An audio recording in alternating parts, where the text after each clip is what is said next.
Hello everyone, in this video we are going to learn about Andrew's 6 key to normal occlusion. In 1972, Lawrence Andrew has given 6 key to normal occlusion. After studying 120 non-orthodontic models, he compared them with the best 1150 finished orthodontic cases. Idea behind this was any key is absent, then the case was predict incomplete end result.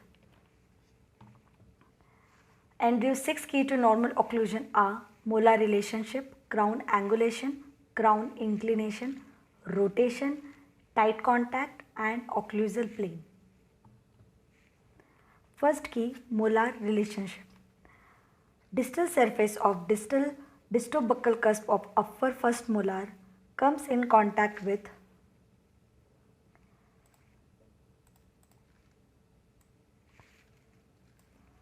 mesial surface of mesobuccal cusp of second molar and mesobuccal cusp of upper first molar occlude with buccal groove of the lower first molar.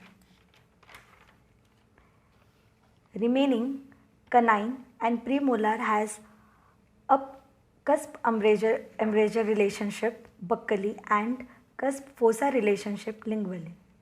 In this figure, there is an improper molar relationship. As we can see here, molar are in end-on relationship and the distal buccal cusp of first molar is not in contact with the mesial surface of mesobuccal cusp of lower second molar. In this figure, mesobuccal cusp of first molar is occluded in buccal groove of second molar, but again distal surface of the upper first molar is not in contact. In these two figures, the relationship is improved. The closer the distal surface of the distobuccal cusp of upper first molar approaches the mesial surface of mesobuccal cusp of lower second molar is better for normal occlusion. Second key to occlusion is crown angulation. The crown angulation to angulation or tip of the long axis of the crown, not to the entire tooth. The gingival portion of the long axis of each crown is distal to the incisal portion and varies with the individual tooth type. Crown tip or angulation is expressed in degree with plus or minus sign. The degree is formed by the angle between the long axis of the crown and perpendicular line from the occlusal plane. Plus indicate the gingival margin portion of the long axis of crown is distal to the incisal portion, whereas minus sign indicate gingival portion is mesial to the incisal portion. In normal occlusion is depend upon distal crown tip. For example, a rectangle occupies a wide space when tipped than upright. Thus, the degree of the tip of incisor helps to determine the amount space they consume. Therefore, there is considerable effect on posterior occlusion and aesthetics. Crown inclination. Crown inclination is expressed in plus or minus degree angle. The angle is formed by the line which is perpendicular to the occlusal plane and the line is tangent to the middle of labial or buccal surface of clinical crown.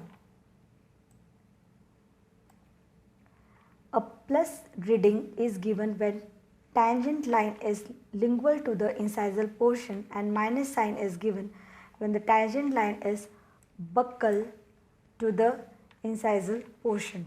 Now let's see clinical implication of tip or angulation, torque or inclination in that affects the crown and total occlusion. In lingual crown rotation, For 4 degree, there is 1 degree of mesial converge of central and lateral incisal crown of gingival portion, which means every 4 degree of torque in result in 1 degree of mesial tip or angulation. This phenomenon is known as wagon-wheel concept. In this figure, unbent rectangular arch wire, which vertical wire shoulders 90 degrees represent the upper incisors. For 5 degree of mesial tip, the 5 degree of mesial tip, we have to incorporate 20 degree of torque, as 4 degree of torque create 1 degree of mesial tip. Similarly, here 4 degree of torque will create 1 degree. Thus, for 40 degree of torque will give 10 degree of mesial tip. As the torque is increased, the vertical wire converge until they became a spoke of wheel. When the arch wire is torque 90, this is wagon wheel effect. The fourth key to normal occlusion is absence of rotation. In this figure, superimposed molar outline showing rotated molar which occupies more space than normal, whereas rotated incisor occupies less space. The fifth key is tight contact. Sixth key is occlusal plane. In normal occlusal, occlusal plane or curve of Spee is flat or slightly curved.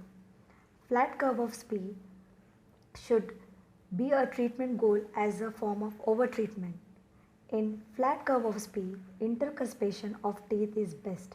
In this figure, deep curve of Spee result in more confined area for the upper teeth, creating spillage of upper teeth progressively mesially and distally.